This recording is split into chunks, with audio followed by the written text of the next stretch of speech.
10ஆம் வகுப்பு கணிதம் அலகு 2 எண்களும் தொடர் வரிசைகளும் பயிற்சி 2.6ல் 3வது கணக்கு பார்க்குறோம். ஒரு கூட்டுத்தொடர் வரிசையின் எண்ணாவது உறுப்பு 4n-3 எனில் அதன் முதல் 28 உறுப்புகளின் கூடுதல் காண்கன்னு கேட்டிருக்கிறாங்க. எண்ணாவது உறுப்பு அப்படிங்கிறத tnன்னு குறிப்பிடலாம். கொடுக்கப்பட்டுள்ளது tn = 4n-3. முதல் 28 உறுப்புகளின் கூடுதல்.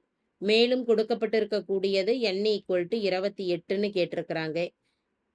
கூடுதல் காண்க. கணக்கிட வேண்டியது என்ன அப்படின்னா Sn என்னன்னு கணக்கிடணும்.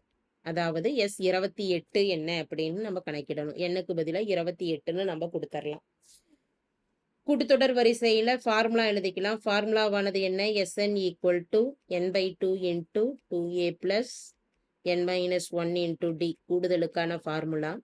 n மட்டும்தான் இங்கே நமக்கு 28ன்னு வெளிப்படையாக கொடுத்துருக்குது. ஏவும் டியும் தெரியாது.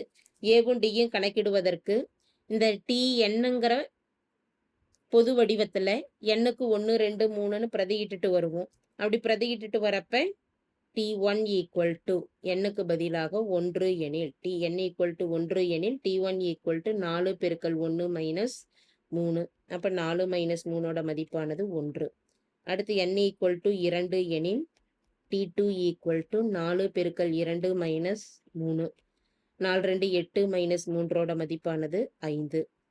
அப்போ இதில் a = 1. d அப்படிங்கிறது பொது வித்தியாசம் t2 - t1. 5 - 1ஓட மதிப்பானது 4. இப்போ இதெல்லாம் ஃபார்முலாவில் பிரதியிடுவோம். Sn என்னோட மதிப்பு 28 = 28/2 2a. ஏவோட மதிப்பு 1 + n-1. எண்ணுக்கு 28 - 1. டியோட மதிப்பானது 4. 2 2 14 2 28. இங்கே 14.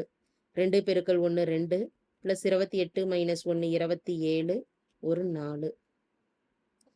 இதை சுருக்கலாம். 14 பிராக்கெட்டில் 2.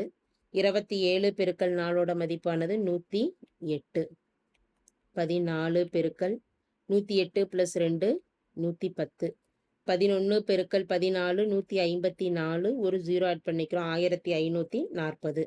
therefore 28 உறுப்புகளின் கூடுதல் ஆனது S28 = 1540 ஆகும். தேங்க்யூ.